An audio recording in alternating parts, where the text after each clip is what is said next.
किसानों का जो ग्राफ है, आंदोलन का जो ग्राफ है, वो लगातार बढ़ रहा है। पहले कुछ पत्रकारों पे भी और कुछ जो किसानों की मदद कर रहे थे अन्य, उन पर भी कार्रवाई हुई, लेकिन अब बलराज कुंडू पे कल 30 से ज़्यादा ठिकानों पर इनकम टैक्स की रेड पड़ी है, क्या कहेंगे? देखिए, इसको गुंडाराज कहेंगे कि पत्रकारों के साथ इतना दुर्व्यवहार, कपड़े निकाल के सर्दी में ठंड में बिठा दिया, ऊपर पंखा चला दिया, और कसूर केवल इतना है कि वो सही खबरें करता है लड़का, केवल इतना कसूर है उसका। सच को सच कहता है, ये बड़ा पाप है इनके टाइम में। कई कर्मचारी जिन्होंने किसान आंदोलन के बारे में बोला, उनको डिसमिस कर दिया गया।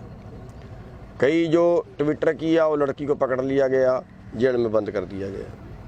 तो जो भी बोलता है, किसी पहले आड़ती बोले, आड़तियों के ऊपर एकदम रेड करवानी शुरू कर दी, और कोई व्यापारी बोला उसके ऊपर रेड करनी शुरू कर दी, बलराज कुंडू बोला उसके ऊपर रेड करवा दी। तो ये है गुंडाराज, और गुंडाराज जो है वो बहुत लंबे टाइम तक नहीं चलता। अभी तक तो हमारा ये धर्म के नाम पे, जाति के नाम पे बांट के फ़ायदा उठाते रहे हैं लेकिन जैसे जैसे इनकी पोल खुल रही है कि ये राज करने का तरीका नहीं है, लोकतंत्र नहीं है, तो एक तरह से गुंडा तंत्र हो गया, तो वो जनता कभी बर्दाश्त नहीं करती, और इनका हाल बहुत बुरा होने वाला है। और मैं तो ये कहूँगा कि जो आरएसएस के लोग हैं उनको भी समझ जाना चाहिए, उनको मोदी को जल्दी से हटाना चाहिए कुर्सी से। आज सिरसा में शिक्षा मंत्री का प्रोग्राम था, किसानों के डर से वो भी कैंसिल कर दिया गया, और डिप्टी सीएम का भी भारी विरोध किया गया इसके बारे में। देखिए, जहाँ भी ये जाएंगे हम इनका विरोध करेंगे, क्योंकि असली हमारे दोषी हैं, हमारे नीतिकार हैं।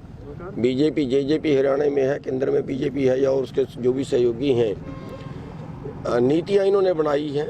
हमारा पुलिस से टकराव नहीं, प्रशासन से टकराव नहीं, लोगों से तो हमारा, लोगों के लिए तो काम कर ही रहे हैं, लेकिन ये जहाँ पे जाएंगे।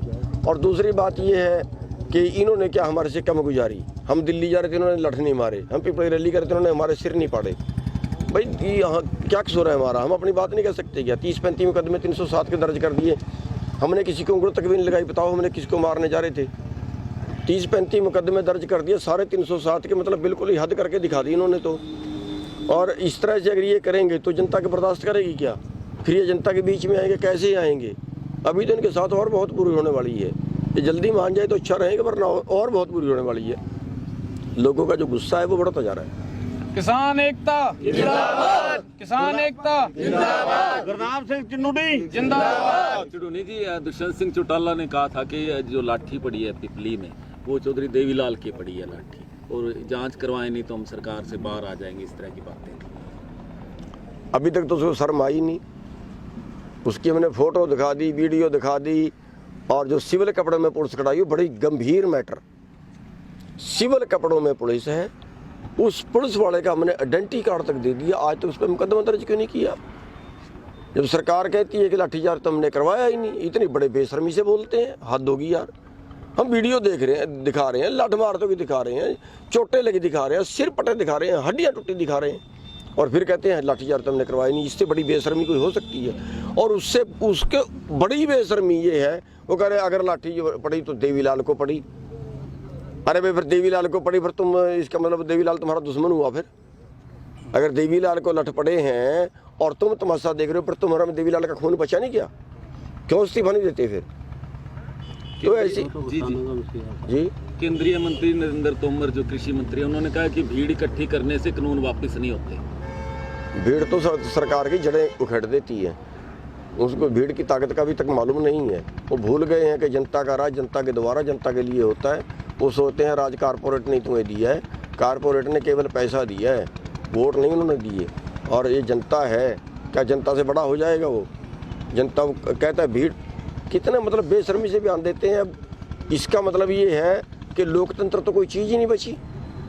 अगर भीड़ इकट्ठी होती है तो इसका मतलब उन लोग के कानूनों के विरुद्ध है, और अगर कानूनों के विरुद्ध है तो वो फिर भी नहीं मानेंगे बात को। ये कौन सी बात हुई? ये तो बिल्कुल एक अलोकतांत्रिक बात है। और केंद्र का मंत्री ऐसे बयान दे रहा है, उसको तो मतलब बिल्कुल बेशर्मी की हद है। अजय चौटाला का कहना है कि डिप्टी सीएम का इस्तीफा तो मेरी जेब में, पर देने में देरी क्यों मान रहे हैं? बातचीत से हल निकलेगा। ये जो लोग हैं ना, ये जनता को बेवकूफ़ समझते हैं। लेकिन अब जनता जो है वो 50 साल वाले पहले वाली नहीं है, अब इनकी चालों को समझते हैं। और मैं वही बता रहा कि मतलब जैसे कोई आदमी शर्म को तो किनारे रख देना और फिर पता नहीं क्या क्या बयान दीजिए। अब ये बयान दे दिया कि उसका इस्तीफा मेरी जेब में है, और इस्तीफा देने से क्या बात मानी जाएगी? हाँ, मैं कहता हूँ मानी जाएगी, दे इस्तीफा। जब हरियाणा की सरकार टूटेगी क्यों नहीं बात मानी जाएगी? इनको देख के दूसरे भी देंगे, दे इस्तीफा। मैं कहता हूँ टूटेगी सरकार।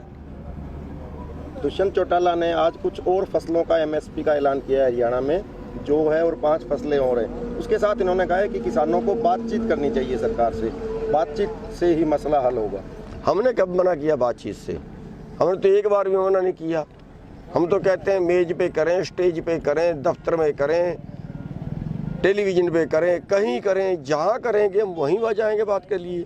बातचीत तो हमने तोड़ी नहीं, हमने तो इनकार ही नहीं किया। वो बुलाने रहे। जब उन्होंने कहा 1 कॉल की दूरी है, वो कॉल 1 महीने में तो 1 कॉल नहीं हुई उनके पास देश के किसानों के लिए। और मैं ये समझता हूँ कि ये तो मतलब एक बिल्कुल बेहया वाली बात है कि देश का प्रधानमंत्री को तो नींद नहीं आनी चाहिए जिसकी जनता सड़कों पर पड़ी हो। राकेश टिकैत ने एक बयान दिया था जिसके अंदर फसलों को नष्ट करने की बात की गई थी, लेकिन अब कोई भी बयान है वो किसानों को रोक नहीं पा रहा है। हर दिन कहीं ना कहीं किसान अपनी फसल को नष्ट कर रहे हैं, क्या कहेंगे? देखिए क्या कहीं इस बयान पे, जब वो खुद भी सफाई दे रहा है कि मेरा मतलब बाणे से नहीं था। आज भी उसने मीडिया के सामने बोला, मैं भी वीडियो हटा हूँ, आपके माध्यम से भी कई बार हम कह हटे, लेकिन फिर भी अगर कोई भाई का फिर उसका क्या इलाज है? अरे ये बेशरम सरकार है जहाँ 300 लोग मर चुके उनके सामने, जहाँ कई लोग आत्महत्या कर गए उनके सामने, कई लोग एक अकेला बच्चा था एक्सीडेंट हो गया, बर्बादी हो गया सारा कुछ उसका। तब इनका मन नहीं पसीजा, तब इनका दिल नहीं पसीजा। फसल बाढ़ से इनका दिल पसीज जाएगा, इनका दिल नहीं पसीजेगा। और इसलिए लोग अपना नुकसान ना करें, दम से लड़ें, बस यही एक तरीका। गुरनाम जी, पीएम कह रहे हैं एमएसपी है, एमएसपी था, एमएसपी रहेगा। हाँ, एमएसपी घोषित करते रहेंगे वो, लेकिन खरीदेंगे नहीं उस पर, ये उनका कहना है। क्योंकि हमारी जो बातचीत हुई है उसका जो उन्होंने साफ तौर पे कर दिया अमित शाह जी ने कि हम नहीं खरीद सकते, हम केवल भाव तय कर सकते हैं। कुछ नेता कह रहे हैं कि इस आंदोलन का कोई नेता नहीं है, लीडरलेस ये बता रहे हैं इस आंदोलन को। तो ये तो और भी अच्छी बात है। अगर लीडरलेस आंदोलन 3 महीने चल सकता है तो फिर लीडर वाला कितने दिन चल सकता है, हिसाब लगा ले सरकार। अभी तो ये लीडरलेस है, तब 3 महीने निकाल दिए। 28 को आपकी संयुक्त किसान मोर्चा की मीटिंग है, तो क्या आगे कोई नया कदम उठाएंगे? जैसे कुछ लोग कह रहे हैं संसद का घेराव है या संसद कूच है या इस तरह के कोई। नहीं, 28 को पंजाब वालों की मीटिंग है, संयुक्त मोर्चे की तो कल है। अच्छा, कर लो। तो क्या उम्मीदें हैं उससे, क्या फैसले होंगे? मुझे तो पता नहीं, मीटिंग होगी, मीटिंग में ही तय करेंगे क्या करें, लेकिन कुछ ना कुछ तो करेंगे ही। ऐसे खाली तो हम भी नहीं, हमारे पास भी नहीं बैठा जाता, कुछ ना कुछ तो हाथ पैर मारेंगे।